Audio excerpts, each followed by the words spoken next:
tema de lo que tiene que ver con la identidad y con lo que es lo propio de nosotros, que se llama Pentecostés. Bueno, no puedo seguir sin saludar, ya está entre nosotros la coordinadora nacional de la renovación, que es Raquel, que ya está aquí. Gracias, Raquel, por permitirnos estar acá y por compartir este espacio. Denle gracias a Dios por la coordinadora nacional que tiene. Ya están aquí sus dos coordinadores nacionales, el coordinador general, la coordinadora general y el coordinador de los jóvenes. Y vamos a avanzar, Raquel. Voy a aprovecharte para hacer un resumen de lo que hemos hecho, para que estos pelados tengan todo claro. En Colombia decimos pelados a los muchachos, no cabros, no chicos, decimos pelados, porque cuando uno quiere salir a rumbear con los amigos, uno dice, bueno muchachos, vámonos a rumbear, y la gente hace así, así, la gente hace así, miren acá, la gente hace así y dice, no, porque estoy pelado. Entonces, en Panamá y en Colombia se hizo común el término pelado para hablar de los jóvenes, que normalmente andan pelados, no como para aquí que son los calvos, los pelados, ¿sí? Sino para nosotros los jóvenes son pelados.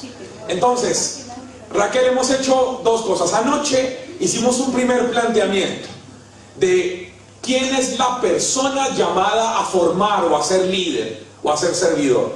Y lo hicimos a partir del modelo de Nicodemo, porque decíamos que Nicodemo es un hombre con muchos conocimientos, pero que fue, la palabra que traté de venderles ayer fue impactado por Jesús.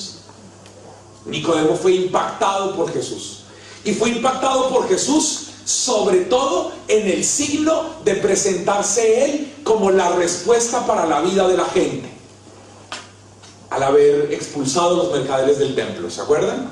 Entonces, Nicodemo es impactado por Jesús, un hombre con conocimientos, un hombre que tiene un título, que tiene unos saberes, que tiene unas experiencias, pero que estaba buscando respuesta a su vida, y es impactado por Jesús. Al ser impactado por Jesús, va y lo busca de noche.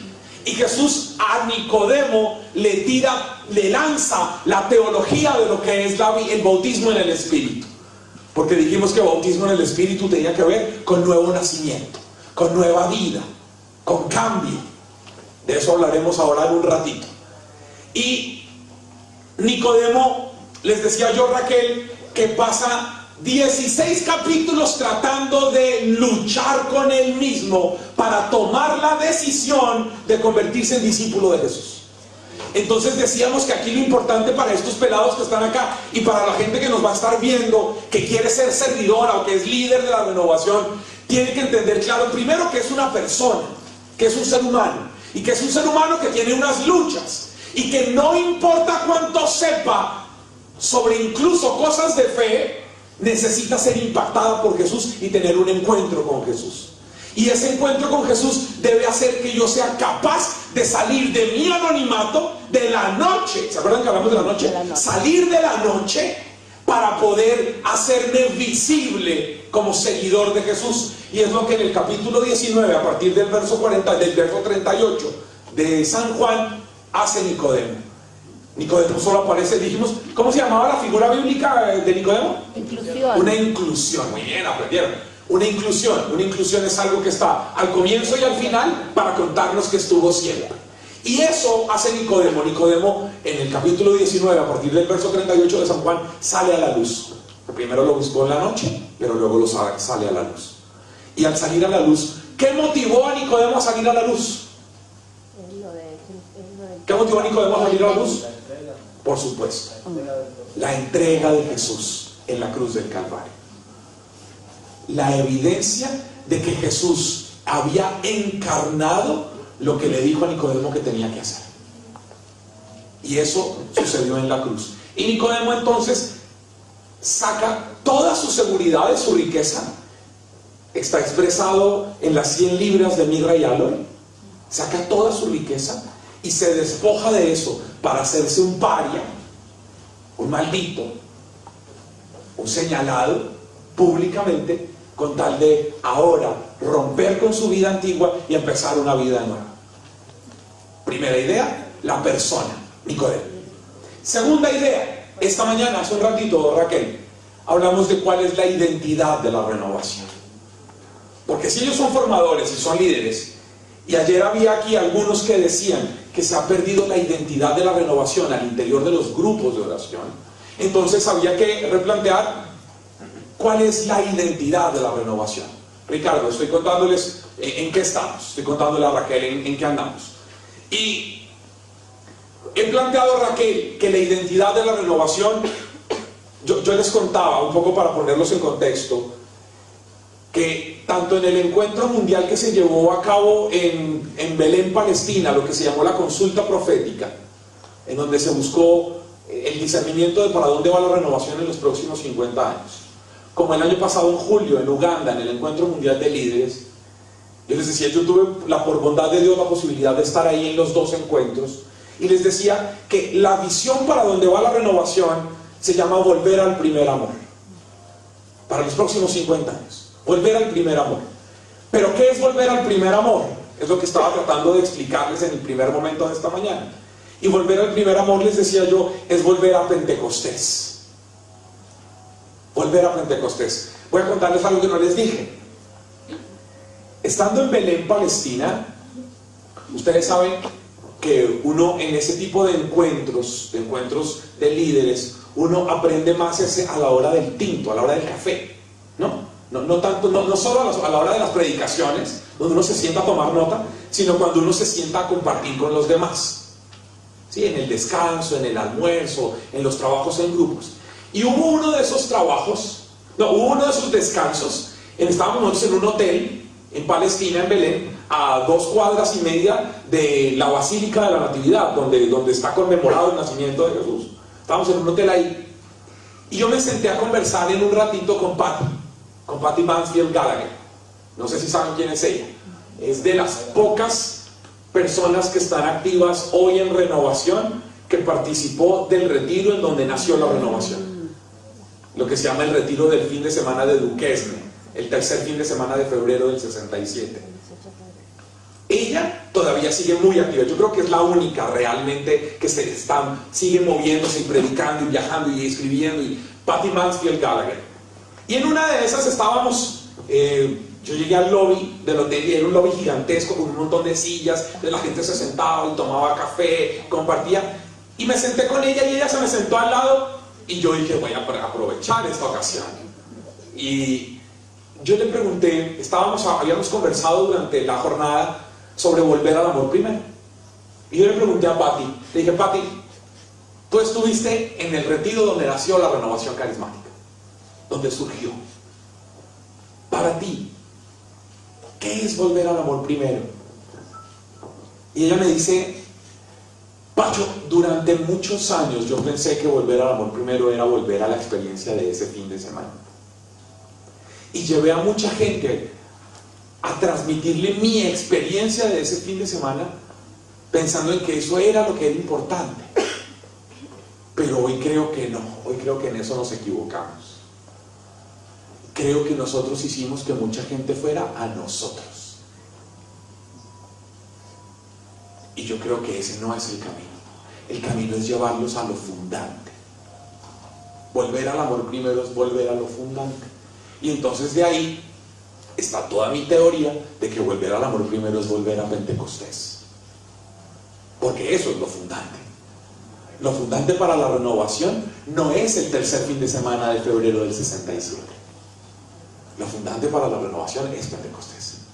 Y entonces, Raquel, les he estado tratando de ayudar a entender que Pentecostés no es el capítulo 2 de los Hechos de los Apóstoles, ¿sí? Sino que hay diferentes comprensiones en el Nuevo Testamento de lo que es Pentecostés. San Pablo tiene una comprensión.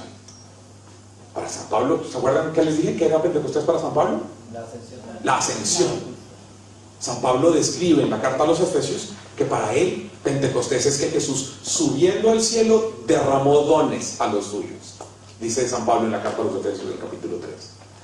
Pero para San Lucas, Pentecostés está a lo largo de todos los hechos de los apóstoles, que es lo que les decía, lo que está escrito en este libro que escribí el año pasado en octubre, y es 7 narraciones de efusión del bautismo en el Espíritu de lo que es Pentecostés. Pero para San Juan es otra cosa. Entonces, Raquel, les he dicho que Pentecostés es la experiencia de captar al resucitado, de dejarse resucitar por el resucitado, y que eso nos convierte, Raquel, a nosotros los carismáticos no en poseedores de carismas, sino nos capacita para ser carismas. Entonces les he dicho que Pentecostés es la experiencia que yo tengo del resucitado que me hace carisma. Es decir, Katy, que me convierte en una acción salvífica para el otro. Ser carismático, entonces, de entrada se los definí rápido, Raquel. Les dije, ser carismático no es tener carismas, sino es ser carisma. Es decir, ser acción salvífica de Jesús que va a rescatar al otro de la realidad en la que está. Y les dije, por ende, ¿para qué es un grupo de oración? Un grupo de oración es un sitio en donde yo cada semana debo tener una experiencia de Pentecostés que me dé herramientas y experiencia para salir a vivir mi vida diaria como un carisma. ¿Sí? Esas son las líneas gruesas que les he lanzado, que por supuesto estos muchachos que son tan pilos, tan inteligentes, pues tendrán que masticar y desarrollar. Pero ahí vamos, es lo que he planteado hasta este momento. ¿Vamos bien? Ok. Y les dije para finalizar que esto debe acontecer en un ambiente comunitario que se llama Iglesia Católica, y que esa Iglesia Católica nos ha dado en este último tiempo 4 grandes lineamientos. 1 se llama el documento de Aparecida, 2 se llama Evangelii Gaudium, 3 se llama la bula de convocatoria para el Año Santo de la Misericordia, y 4 Laudato Si. Que si estos pelados quieren ser líderes, servidores, formadores, tienen que saber en qué iglesia están hoy. Y no es la iglesia ni de Juan Pablo II ni de Benedicto XVI. Es la iglesia en la que el presidente de la iglesia se llama el Papa Francisco, y que nos ha dado desde Aparecida, porque él fue el presidente de la comisión de redacción del documento de Aparecida, y en esos 3 documentos, Evangelii Gaudium, bula de convocatoria y Laudato Si, nos ha dado la línea de para dónde va la iglesia. Nosotros como Renovación debemos estar enmarcados en esa visión que tiene la iglesia hoy para poder ser respuesta carismática a nuestra realidad. Es lo que he dicho hasta ahora entre anoche y este momento, Raquel. ¿Para dónde voy? Hechos de los Apóstoles, capítulo 3, versos 1 al 10, por favor, busquen. Hechos de los Apóstoles, capítulo 3, versos del 1 al 10. Es lo que quiero trabajar ahora. Quiero trabajar quién es el servidor, el formador. ¿Quién es el servidor, el formador de la renovación carismática hoy? ¿Quién? Y lo voy a hacer a partir de ese texto de Hechos 3 del 1 al 10. Les pido que lo busquen y que no cierren su Biblia durante todo el resto de este momento de reflexión, para que podamos ir mirando poco a poco qué es lo que vamos a plantear. Hechos 3 del 1 al 10. ¿Lo encontraron? Sí. Ok. Entonces, dice así la escritura: Pedro y Juan subían al templo para la oración de la hora nona. Estaba allí un hombre tullido desde su nacimiento, al que llevaban y ponían todos los días junto a la puerta del templo llamada Hermosa, para que pidiera limosna a los que estaban en el templo, a los que entraban en el templo. Al ver a Pedro y a Juan que iban a entrar en el templo, les pidió una limosna. Pedro, fijando en él la mirada, juntamente con Juan, le dijo: míranos. Él les miraba fijamente, esperando recibir algo de ellos. Pedro le dijo: oro y plata no tengo, pero lo que tengo te lo doy. En nombre de Jesucristo el Nazareno, echa a andar. Y tomándolo de la mano derecha lo levantó. Al instante sus pies y tobillos cobraron fuerza, y de un salto se puso en pie y andaba. Entró con ellos en el templo, andando, saltando y alabando a Dios. Todo el pueblo lo vio como andaba y alababa a Dios. Al reconocer que era el mismo que pedía limosna sentado junto a la puerta hermosa del templo, se quedaron llenos de estupor y asombro por lo que le había sucedido. ¿Amén? Amén. Muy bien. Un pequeño tip. Va un nuevo tip. Ayer di un par, hoy doy otro. Un tip. Cuando uno está estudiando la escritura, al terminar de leer el texto, no dice palabra de Dios. No se dice palabra de Dios. Se dice palabra de Dios en un entorno litúrgico. Entonces, en el grupo de oración, cuando usted termina de predicar un texto bíblico, no se dice palabra de Dios. ¿Me hago entender? Sí. Se dice palabra de Dios en un entorno litúrgico. ¿Está bien? Bueno, para que tengamos un poquito más de elementos. Tómense un minuto y medio en silencio, revisando el texto. Quiero que le hagamos un poquito de eco al texto ahí en silencio. Revisen. Un poco en detalle lo que este texto nos plantea. Vamos desde arriba.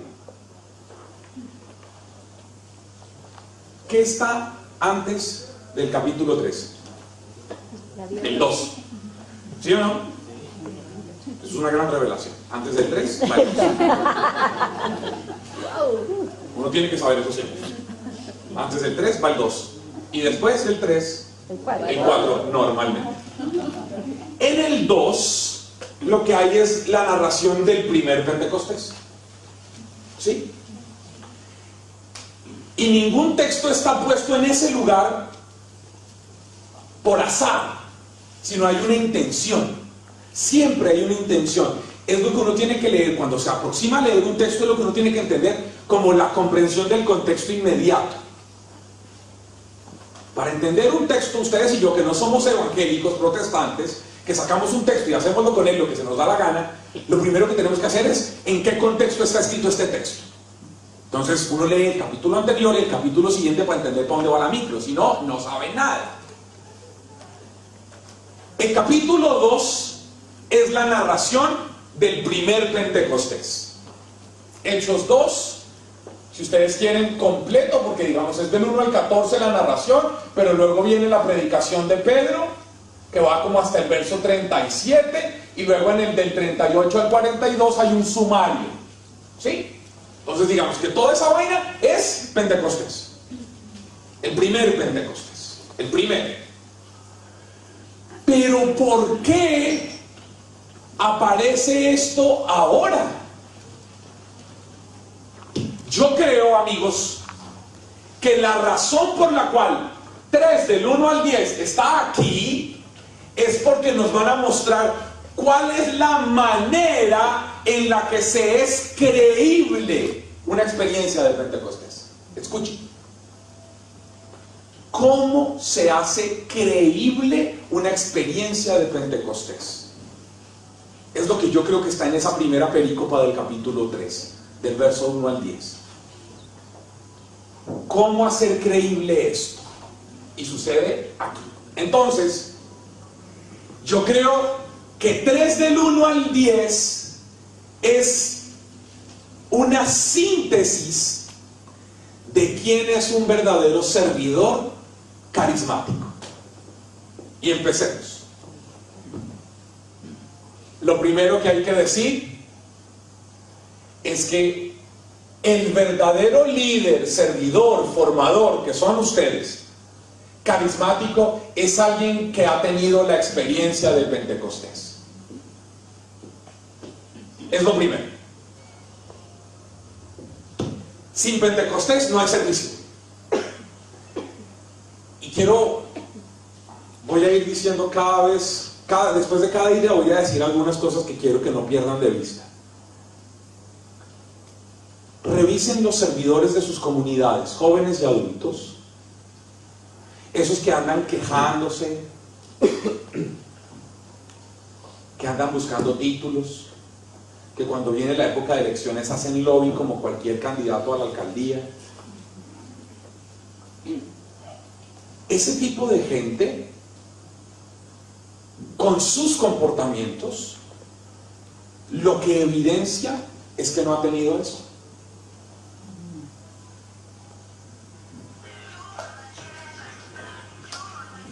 ¿Sí? Yo creo que hay que escuchar la llamada del Señor. Que nos invita a tener esto claro. ¿Por qué?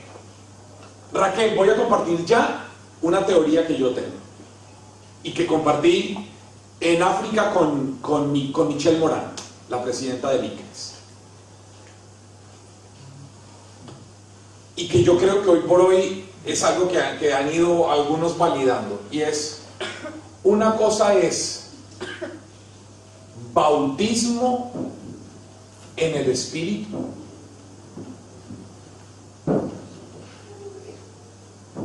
que es de lo que hablaremos después hoy, y otra cosa es una efusión espiritual.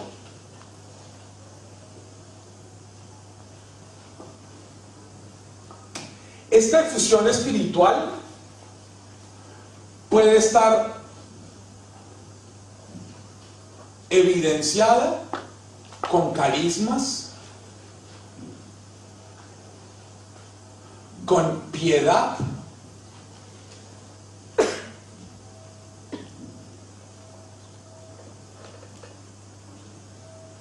digamos solo con eso para no entrar en más cosas, con carismas o con piedad.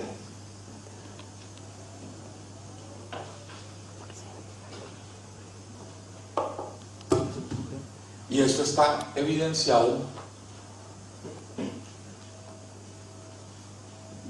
con vida nueva.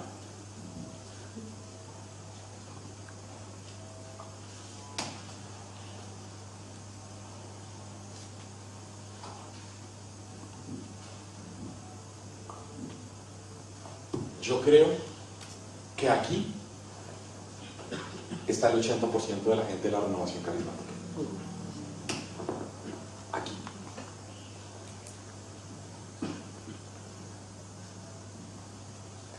Si ustedes hablaran hoy con algunos de los miembros del ICRES,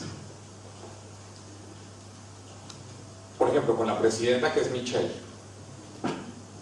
o con Jude Muscat, que es el representante de Malta, que estaba conmigo en esa conversación, o bueno, con algunas otras personas, ellos están de acuerdo, o estamos de acuerdo en esta idea. Michelle Moran ha dicho públicamente, por eso lo puedo repetir aquí, que ella cree que mucha de la gente que ha pasado por la renovación carismática no ha tenido una verdadera experiencia del bautismo en el Espíritu.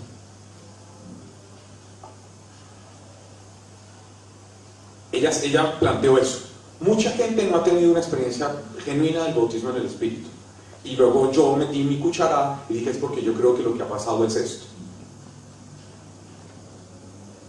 Es que lo que han tenido es una efusión espiritual. Y lo confirmé ahora que fui a predicar a Brasil. Estoy predicando en Pentecostés, el primer fin de semana de junio. Estoy predicando en Pentecostés de una diócesis al sur del estado de Minas Gerais. Estuve una semana. Y allá en Brasil, en portugués, tienen una expresión que a ellos les suena linda por el portugués. A nosotros no nos sonaría igual en castellano. Pero ellos dicen: euforía no es alegría. Si uno lo dijera en castellano, euforia no es gozo. Esto puede ser euforia, pero esto es gozo. ¿Van conmigo? ¿Sí? A esto, Michelle Moran, en la primera predicación, Raquel, de la consulta profética, nosotros éramos 160 líderes de 57 países que estábamos en la consulta profética en Belén, Palestina. En la primera predicación de Michelle Moran, en esos 4 días, Michelle dijo esto. Y yo me alegré tanto porque yo ya lo había escrito, y para que después no digan que yo la copié. ¿Sí? Y Michelle dijo: tenemos que salir de la cultura del entretenimiento en la renovación carismática. Yo creo que esto nos ha llevado a entretenimiento. Es lo que yo, tomando el pelo de vez en cuando, digo, estos son como los fuegos artificiales. Esto es Hollywood. Es toda esa corriente de gente que lo que le interesa son milagros, sanaciones, visiones, profecías, todo lo que es fuego artificial, que hace que nuestra gente de renovación se quede en la superficie, pero que después de un fin de semana de domingo de gloria, sábado de milagros, viernes de poder, vuelve al miércoles de depresión y al jueves de hombre viejo. ¿Me estoy haciendo entender? Yo creo que es porque está aquí. Y qué bueno que sus dos coordinadores nacionales, tanto Leo como Raquel, puedan repensar si su renovación chilena, tanto general como en lo particular del servicio de Leo, en la animación de los jóvenes, se ha quedado aquí, en fuegos artificiales, Hollywood, entretenimiento, un poco de superficialidad, que no se traduce en vida nueva, en cambio de vida, en lo que Jesús le plantea a Nicodemo, y es: hay que nacer de nuevo. ¿Van conmigo? Por eso creo que es necesario que nosotros revisemos qué es Pentecostés. Por eso empecé hablando de Pentecostés esta mañana. ¿Me entienden ahora el hilo conductor de lo que estoy haciendo? Ok. Quien es un verdadero servidor de Renovación Católica Carismática a partir de este texto de Hechos 3, 1 al 10, es uno que ha pasado por el capítulo 2. ¿Sí?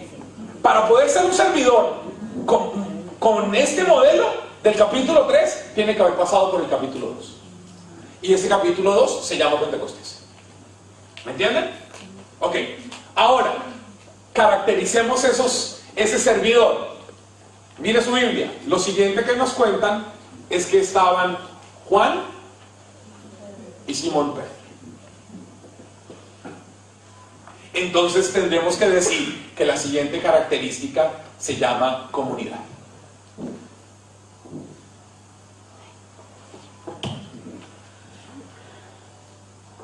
Si ustedes quieren de verdad ser formadores, ser servidores de sus muchachos y de sus grupos de oración de adultos y de su gente en sus diócesis, ustedes tienen que salir de aquí y revisar qué es la comunidad que están viviendo, cuál es la vida comunitaria que están viviendo allá. ¿Cuál es la vida comunitaria? Y a eso, por supuesto, en este instante no me voy a detener. Solo quiero dejar esbozado el planteamiento. Y es, hay que revisar, por eso en este orden de ideas, hay que revisar qué es Pentecostés, y lo siguiente que hay que revisar es la vida comunitaria. ¿Cómo son las relaciones interpersonales que se construyen a partir de la experiencia del resucitado? Cuando hablo de vida comunitaria estoy hablando de eso. De eso. Javi, porque es que yo no sé si eso pasa aquí en Chile. Tú me caes muy mal. Cuando tú cantas me da dolor de panza. Me molesta tu forma de actuar con la gente. Somos del mismo grupo de oración. A ti te molesta cómo predico. Te parece que soy un tipo pedante. Te parece que soy un mal hombre. Estamos en el mismo grupo de oración. Nos caemos mutuamente mal. Nunca vamos a conversar tú y yo mirándonos a los ojos y hablándonos de cosas importantes. Pero entonces, como estamos en el mismo grupo de oración, nos caemos así de mal y vivimos así, oremos. Y nos juntamos a orar. Y la oración termina convirtiéndose en una manera para evadir la construcción de relaciones interpersonales. ¿Entienden lo jodido que estoy diciendo? En nuestros grupos de oración, la oración se puede convertir en un atajo para no ser hermanos.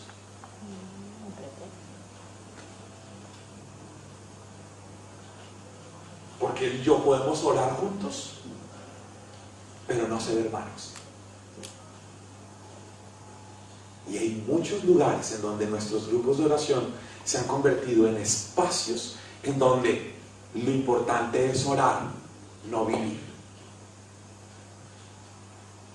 ¿Me estoy haciendo entender, Linda? Por eso creo que lo que el texto nos va a mostrar es una cosa tremenda aquí adentro de este ítem que es la vida comunitaria. Porque van Simón Pedro y Juan, van juntos, dos hombres que han vivido Pentecostés, evidencian una comunidad y van ¿a dónde? Tercera idea. ¿A dónde van? Al templo. Al templo. ¿Eso era una cosa rara? No, dice que van al templo para la oración de la hora de nona. ¿Saben cómo se llama eso? Tercer ítem.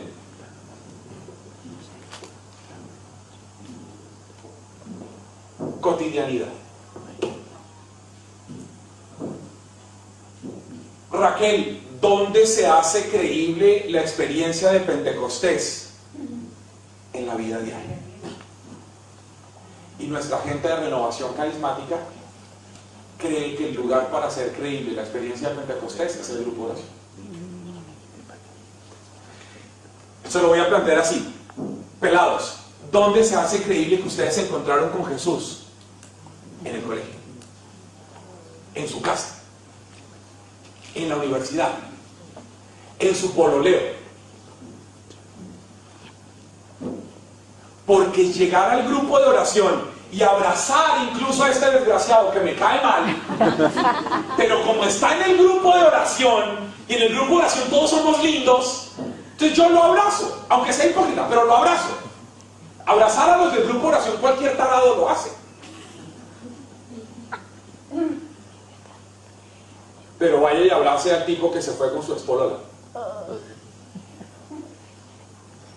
o con su gente de su universidad, de la facultad, o del colegio, o a su viejo que los dejó y abandonó a su mamá por irse con otra mujer.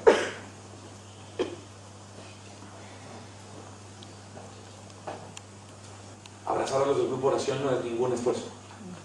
Ahí uno no se hace creíble. La credibilidad sucede en la cotidianidad, en la vida diaria.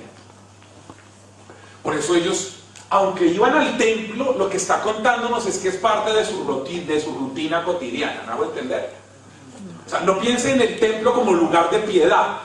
Piensen en el templo como parte de la vida diaria, de la rutina del cada día. Ustedes y yo tenemos rutinas, ¿sí o no? Entonces yo me levanto normalmente a las 6:15 de la mañana para levantar a Isabela, para ir al colegio, porque tengo que dejarla en el colegio a las 7:10 de la mañana, y luego de ahí salgo a hacer cosas, y luego voy y la recojo a las 2:55, y 2 días a la semana la llevo a clasecitas. Es decir, yo tengo una rutina. Usted tiene una rutina, ¿sí o no? Es en esa rutina de la que nos están hablando. Iban al templo como era siempre, a la hora, la oración de la hora nona. Están hablándonos de la rutina. ¿Dónde un par de personas que tuvieron la experiencia de Pentecostés, que viven en comunidad, se hacen creíbles? En la vida diaria. La vida diaria es el lugar de la credibilidad de la fe. La cotidianidad es el lugar, es el crisol en el cual se puede probar qué tan cristianos realmente somos. La cotidianidad. La cotidianidad es el horno donde ustedes y yo nos metemos para ver de qué carajos estamos hechos. La cotidianidad. Y esa cotidianidad expresada sobre todo en relaciones interpersonales. ¿Sí?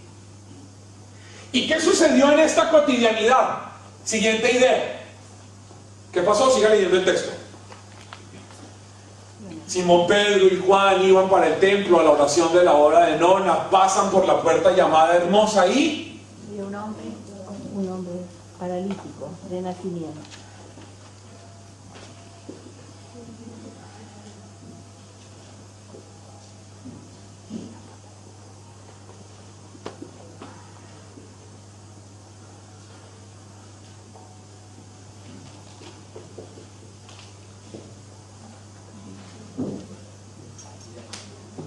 en sus ciudades, en sus pueblos, en donde ustedes viven, cuando van a la parroquia, aquí en Chile hay mendigos, ¿sí?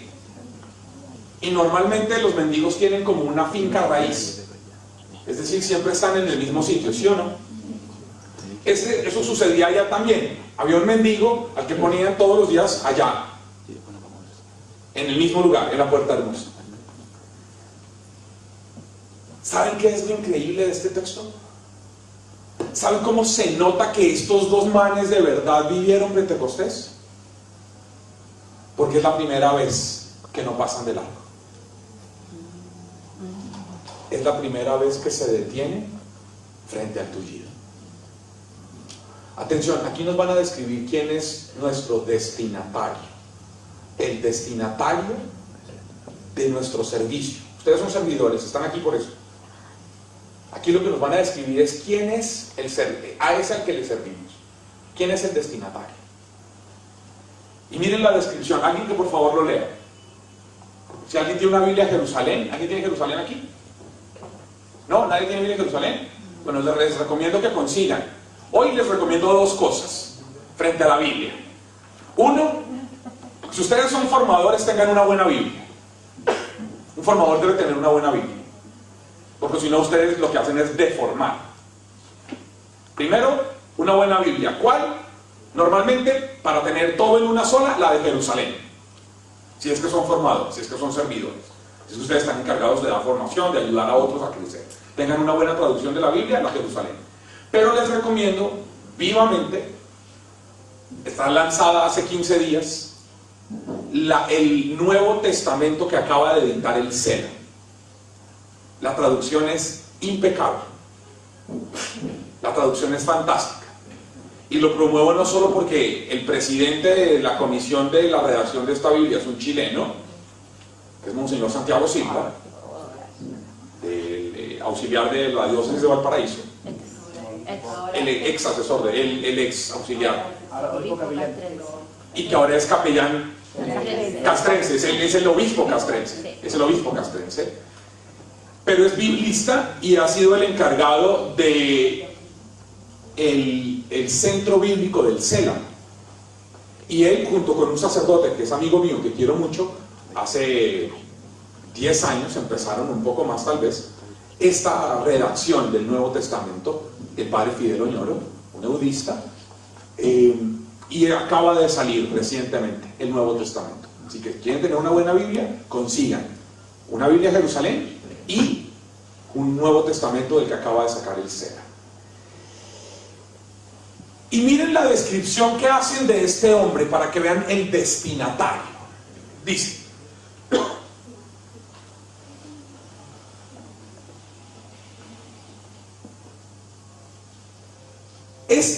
estaba allí un hombre tullido desde su nacimiento, al que llevaban y ponían todos los días junto a la puerta del templo llamada Hermosa, para que pidiera limosna a los que entraban en el templo. Miren la descripción en ese versículo de usted a quién le sirve en su grupo de oración, en su diócesis, en su parroquia. ¿Qué es lo primero que dice? ¿Era un qué? No, era un hombre. Una persona. Y eso es lo más importante. Era una persona. Era un ser humano. Era un hombre. Se los voy a decir así: era un hijo de Dios. Es la primera descripción del texto. Había un hombre tullido, no un tullido. Era un hombre tullido.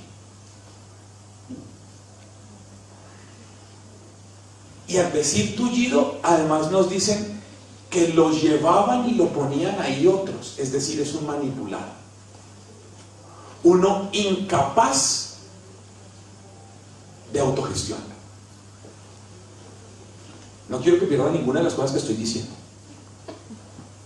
Es un hombre manipulado por otros, incapaz de autogestión, incapaz de autodeterminación.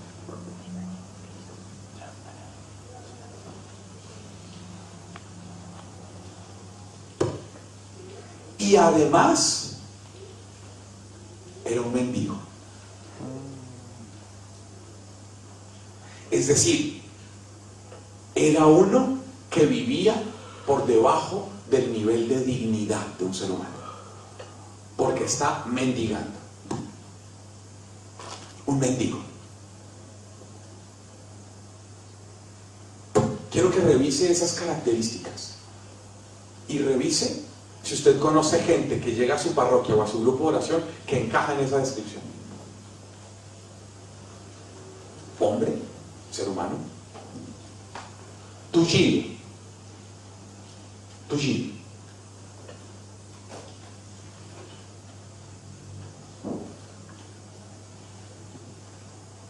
mendigo.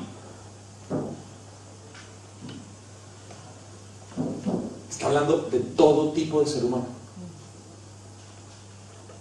con una serie de realidades personales.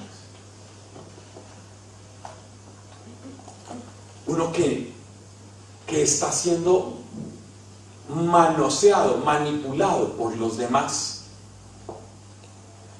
acostumbrado a vivir como mendigo toda la vida, de nacimiento. Y la manera en la que Pedro y Juan empiezan a hacerse creíbles en esa cotidianidad es que lo ven, es que no pasan de largo. Se lo voy a decir de esta manera. Esta es una teoría mía que defiendo desde hace muchos años en la universidad, en la facultad de teología, en una clase que se llamaba eclesiología, que uno tenía que ver en segundo y en tercer semestre. La hipótesis que yo defendí para presentar mi examen final de la materia era esta. Va a sonarles un poquito con términos raros, pero quiero que la entiendan. Yo defendí que la comunidad, además porque mi profesor me tenía fregado, porque yo era el carismático de mi grupo.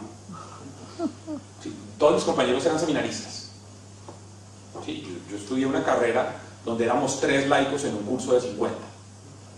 Una, la hija del pastor menonita de la iglesia menonita en Bogotá. Otra, una señora brillantísima, y yo, que era bruto, laico y carismático. Y mi profesor, un jesuita de la teología de la liberación, doctor en teología, un tipo brillante, que desde el primer día de la primera hora del primer minuto de la clase de eclesiología dijo: nos presentamos todos, contamos, entonces todos decían: yo soy fulano de tal, seminarista jesuita, seminarista eudista, seminarista dominico, seminarista, no sé, seminarista, y yo, bueno, yo soy Pacho Armeado, laico. Ya ahí empezaron a haber sospechas. Laico, ¿qué hacía aquí? Y bueno, mi vida pastoral se desarrolla dentro de la renovación carismática. Cuando terminé de hablar, el padre Alberto dice: bueno, vamos a pedirle al Espíritu Santo, vamos a pedirle al Espíritu Santo que a través de este señor nos diga algo inteligente, porque no creo que de allá provenga nada inteligente. Esa fue mi bienvenida en clase de eclesiología en la facultad. Y entonces se convirtió en un reto fantástico para mí. Cada vez que yo tenía que presentar un examen, de hacer un trabajo en grupo, exponer algo, yo sacaba lo mejor que pudiera dentro de mí. Y mi hipótesis para presentar mi examen final de eclesiología fue esta: yo creo que una comunidad es el espacio para rescatar del anonimato existencial al que ha sido postrado.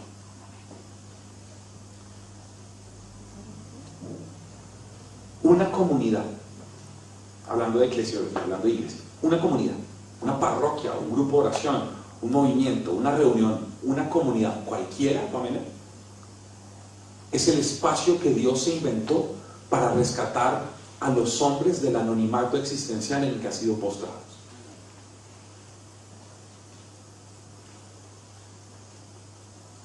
Yo creo en eso.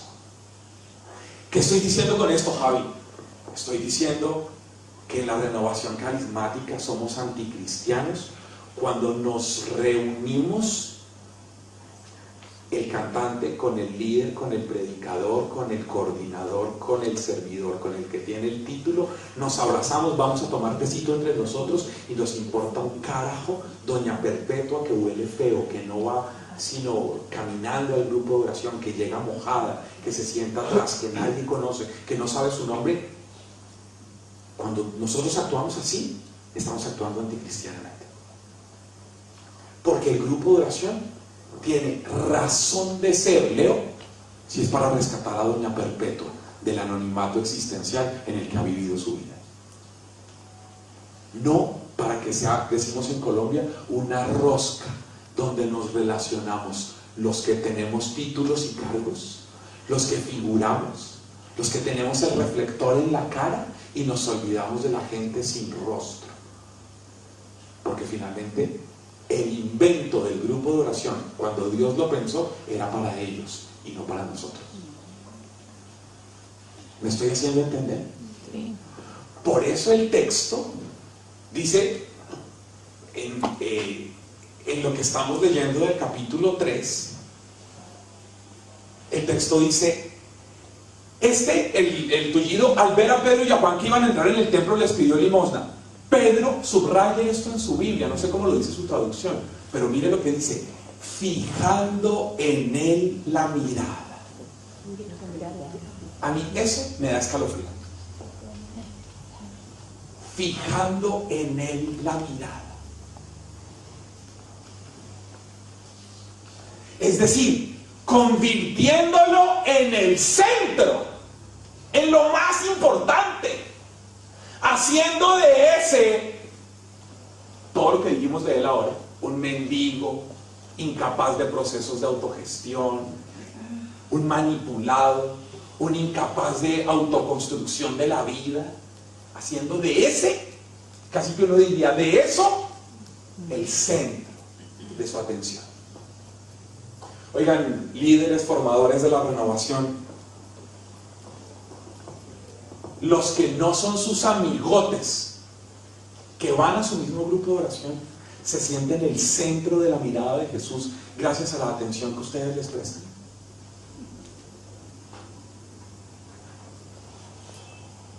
Porque si no es así, esa vaina, aunque se llame grupo de oración, no es cristiano.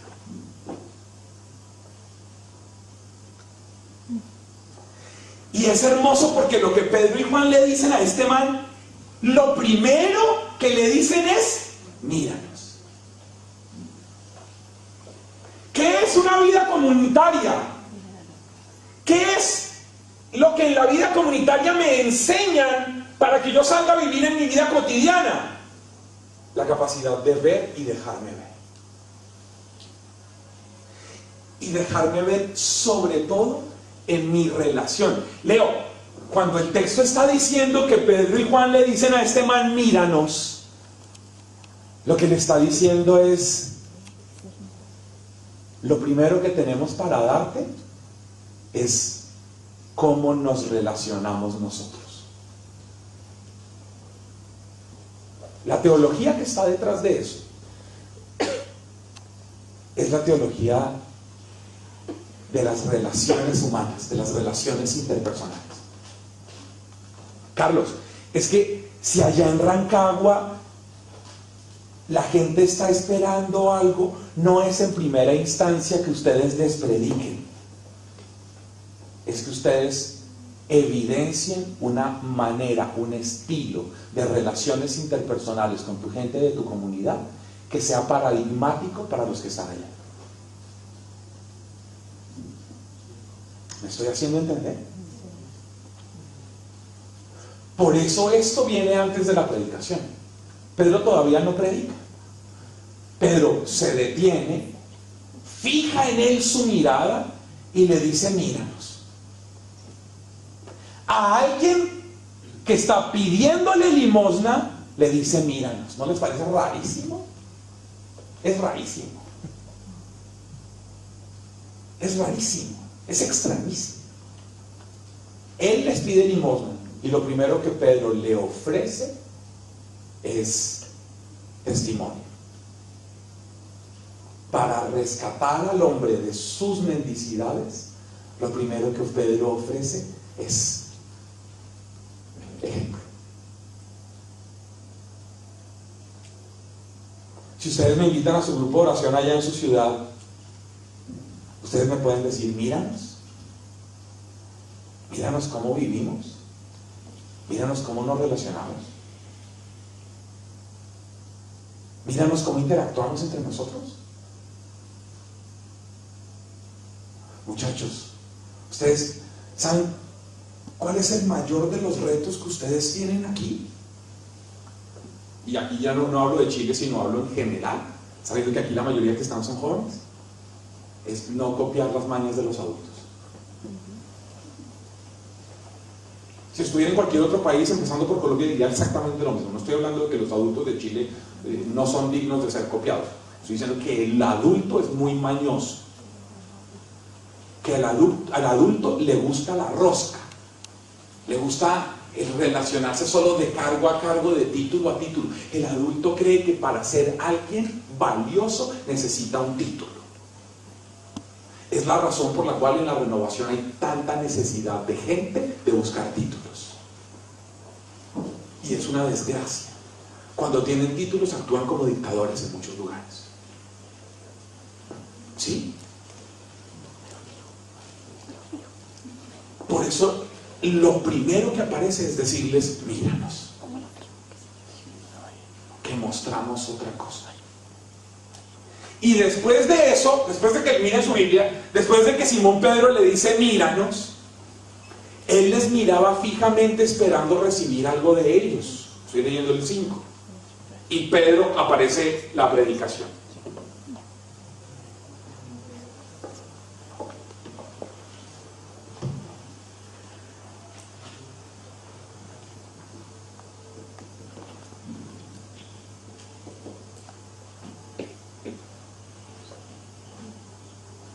Ustedes son formadores, son líderes y deben predicar. ¿Qué predica Pedro? Lo primero que Pedro predica es algo que en la renovación a uno no le enseñaron a valorar: sus carencias. A nosotros, yo no sé aquí en Chile, pero yo soy de una generación de la renovación en Colombia, la generación de finales de los 80s, en donde, Javi, a uno le enseñaban a que si estaba mal, se pusiera una máscara para que no se le notara. Entonces imagínense a mí, a los 16 años, plena adolescencia, comienzo de la etapa afectiva, donde aparecían las niñas, los primeros noviazgos, para ustedes pololeos,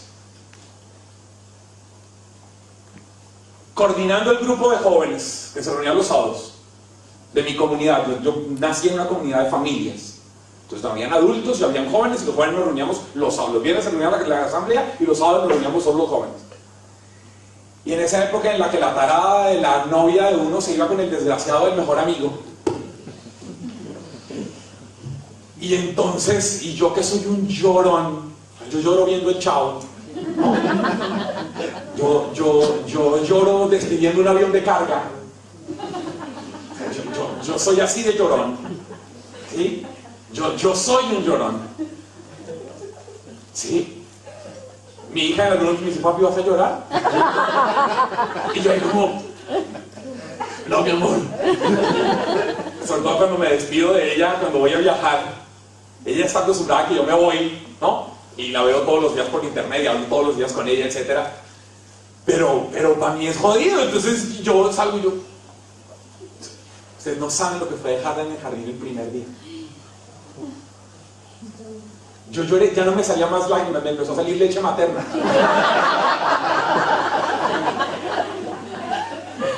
Fue un funeral, o sea, Paulina y yo salimos del jardín. Primero, costó como 45 minutos dejarla. Y cuando yo ya me iba ahí, ella abrazaba la pierna, papito, no te vayas, atacaba llorando. Y el papá, había otro montón de papás ahí, yo no iba a llorar ahí. Pero hubo un momento en que ya pasaron 20 minutos, Isabela no se quería quedar, la monté en el rodadero, el balancín, la rueda, y se jugué todos los juegos del jardín infantil, y ella no se quería quedar. Entonces un momento que le dije a Paulina, bueno, ahora tu turno, ve y resuelve. Yo me salí, y yo afuera sentado en la vereda, en la calle, la gente pasaba y me miraba como lo robaron, acaban de morir alguien.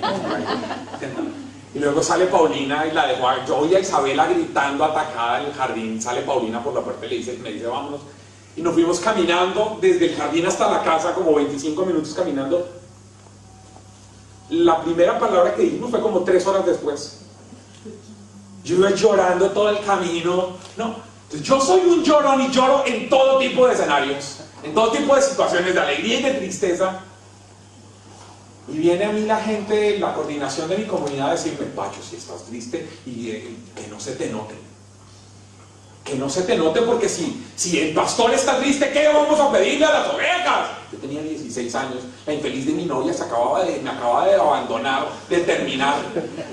Yo había llorado toda la noche. Además yo lloro 30 segundos y los ojos se me ponen como los de Bart Simpson. Entonces,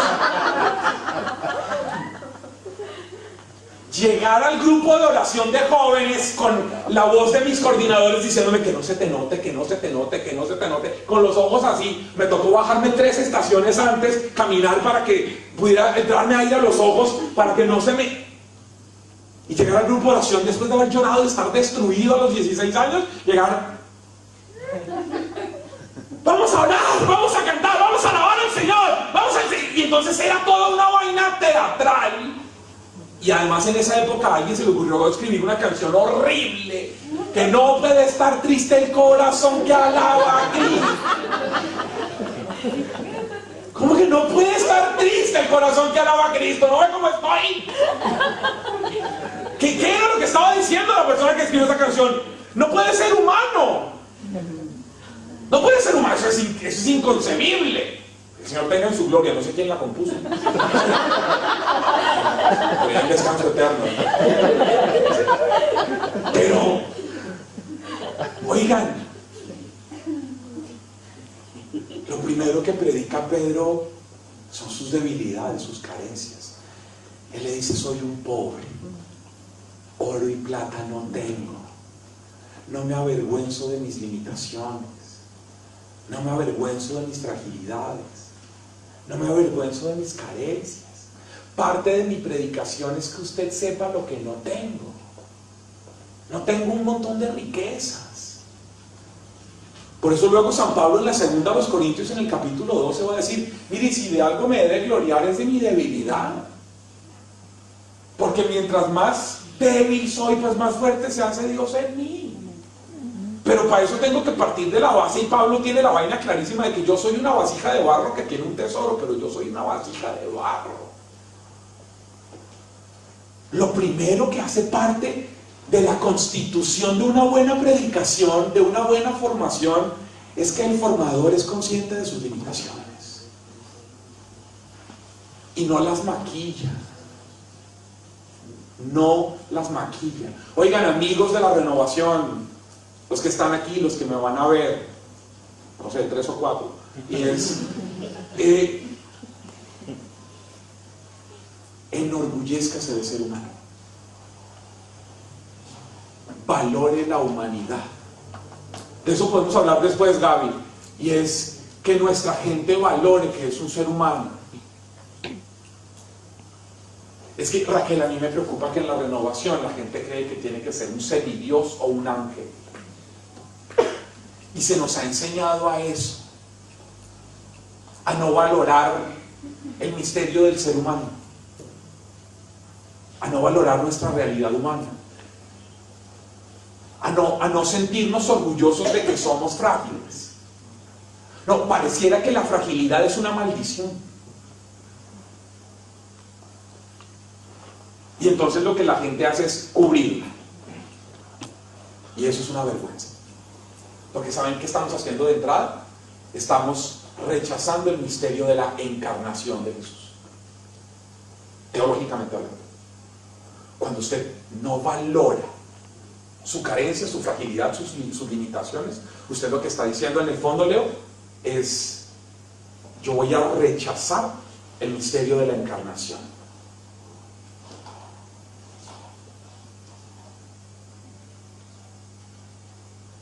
Cuidado. Creo que en la renovación debemos revisar, Raquel, ojalá tuvieras aquí un grupo de gente en tu país, de gente, teólogos, que revisaran la teología de la renovación actualmente.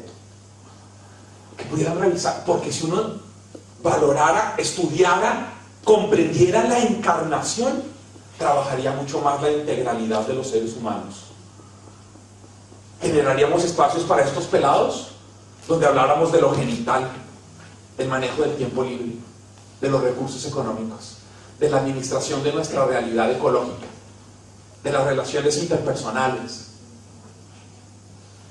Pero pareciera que en la renovación solo nos interesa que Feña ore en lenguas, tenga profecías, vaya a misa, se confiese, lea la Biblia, haga el rosario, participe del grupo de oración y participe de la parroquia. Si ella hace eso, es fantástico como ser humano. Y es un error, porque la mirada que tengo sobre ella no es una mirada integral, sino es una mirada atomizada, fragmentada.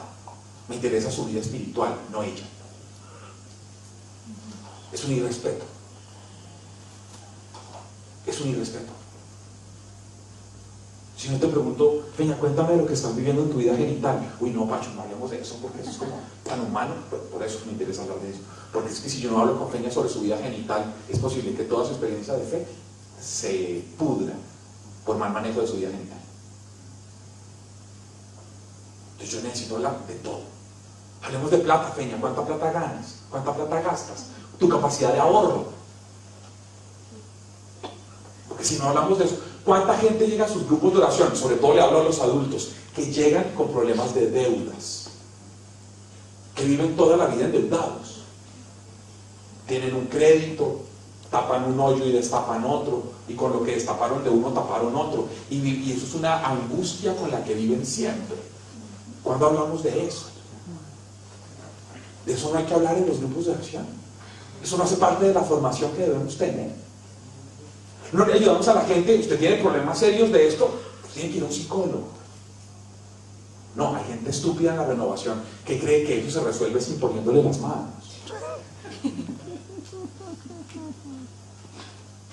Pero en minutos, y la Escritura dice que Dios inventó los médicos para sanar a través de ellos. ¿Sí? Fragilidad, estoy hablando de ser humano, constitutivo de lo que predica. Y segundo, predique lo que debe predicar además de eso. Oro y plata no tengo, lo que tengo te doy. ¿Qué es lo que tengo? Jesús. Estoy hablando del contenido de la predicación de Pedro y Juan en aquel lugar donde se hicieron creíbles. Lo que tengo es Jesús. Predican a Jesús. Oro y plata no tengo, lo que tengo te doy. En el nombre de Jesús, levántate y atención. Escuche esto.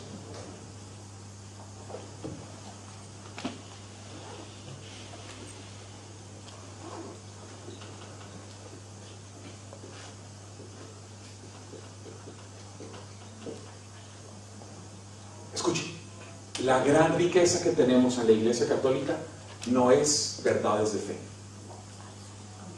Mire, ahí ustedes sembran a internet.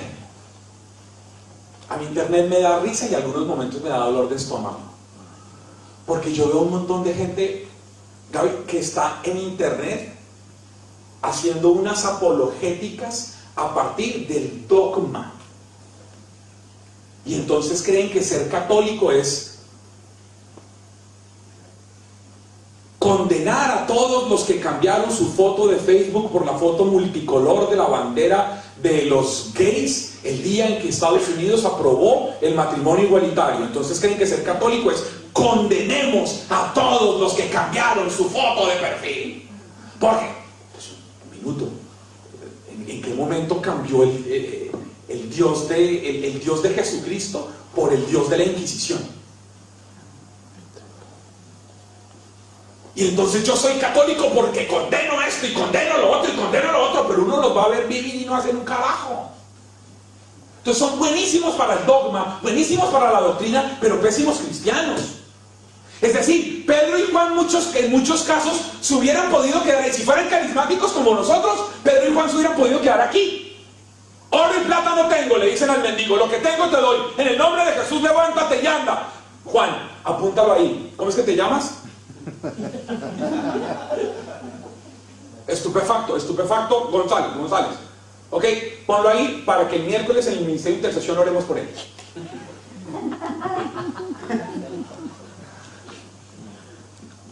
Así somos un montón de carismáticos. Pero el texto dice que lo más importante es que lo tomaron de la mano y lo levantaron. Acciones concretas para rescatar al hombre concreto de sus postraciones concretas. Una de las cosas para donde debe ir la renovación raquelita en los próximos 50 años, Leo, de acuerdo a lo que se ha hablado en esos dos encuentros, en la consulta profética y en el encuentro de líderes del año pasado en Uganda, es hora de dar el paso a asumir apostolados concretos y permanentes de acción social. Yo no sé si esas cosas las hablan en Concla, si esas cosas las hablan en el ECLA, si en el ECLAJU le hablan de esto a los pelados. En mi época tratábamos de hacerlo. Pero la renovación está diciendo hoy en el mundo que para ser creíbles socialmente hablando es necesario asumir apostolados concretos. No acciones asistencialistas, el 16 al 24 de diciembre ir a regalar, a llevar juguetes y regalos a los niños de no sé dónde y no volver a aparecer hasta el siguiente 16 de diciembre. No, eso es asistencialismo barato. No, acciones concretas. Porque escuchen, las acciones concretas derivan en sanación integral. Mire el texto, por favor.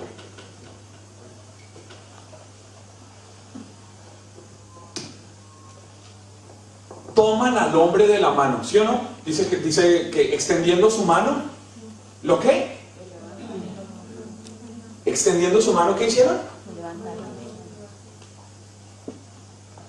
Esperen un momento, yo le voy a decir exactamente lo que aparece. Estoy leyendo Hechos en el capítulo 3. ¿Y ese verso? ¿Cuál es el verso? El 7. Gracias.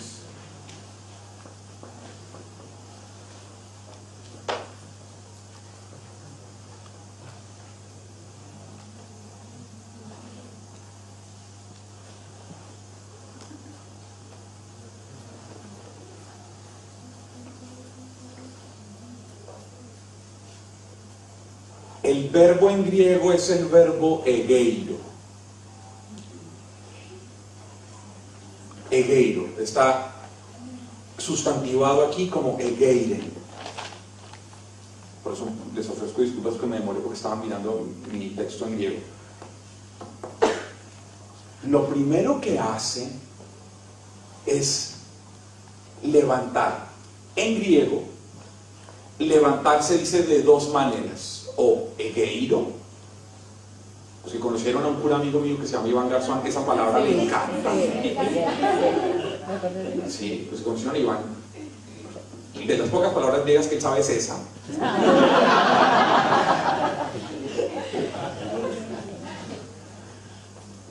Te quiero mucho, Iván. Yo a Iván le prediqué su retiro de ordenación de diácono.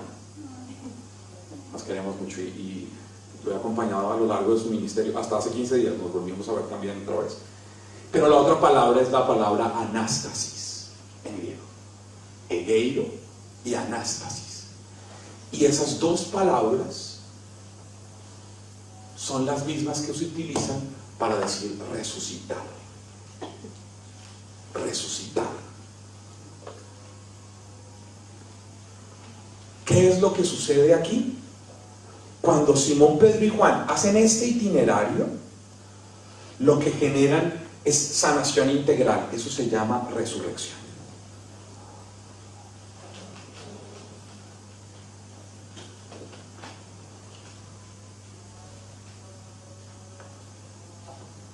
¿Y qué caracteriza esa resurrección? Mire lo que dice el texto. El texto dice: y tomándolo de la mano derecha, al instante lo levantó, y al instante sus pies y tobillos cobraron fuerza.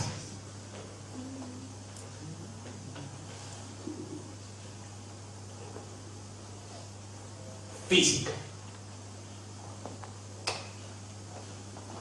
Y de un salto se puso en pie. ¿De un qué? Salto.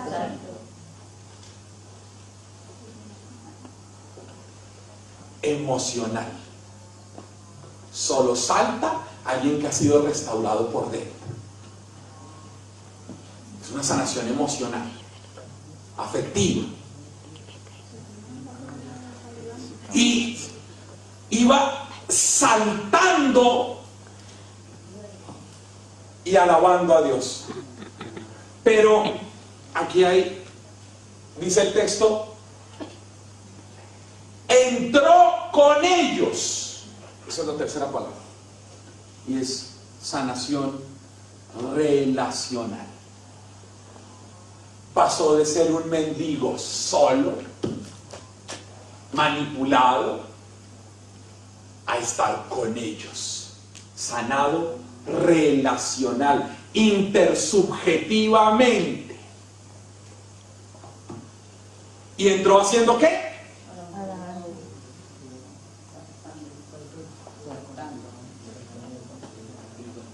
Saltando y alabando a Dios, sanación espiritual. Fue un hombre que fue levantado, resucitado físicamente, que saltaba, sanado emocionalmente, que entró con ellos, sanado relacionalmente y alabando a Dios espiritualmente. Esto es lo que genera una experiencia de sanación integral.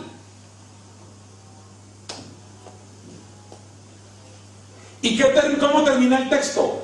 Todos, al ver que era el mismo man que pedía limosna en la puerta hermosa, todos fueron, así termina esto,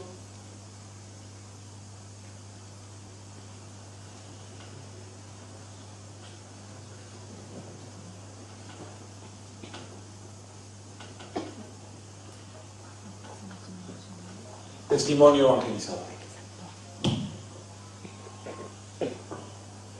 Esta acción en este hombre se convierte en un testimonio evangelizador, porque todos los que estaban ahí fueron impactados por Dios. O si quieren hablarlo más carismáticamente, en lo etimológico, inspirados por Dios.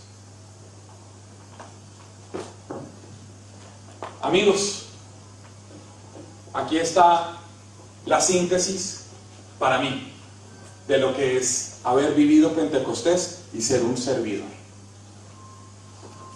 Cada uno de estos aspectos, Pentecostés, comunidad, cotidianidad, ver al otro, contenido de la predicación, apostolados concretos, sanación integral y testimonio evangelizador, da para un retiro que ustedes pueden hacer en sus comunidades.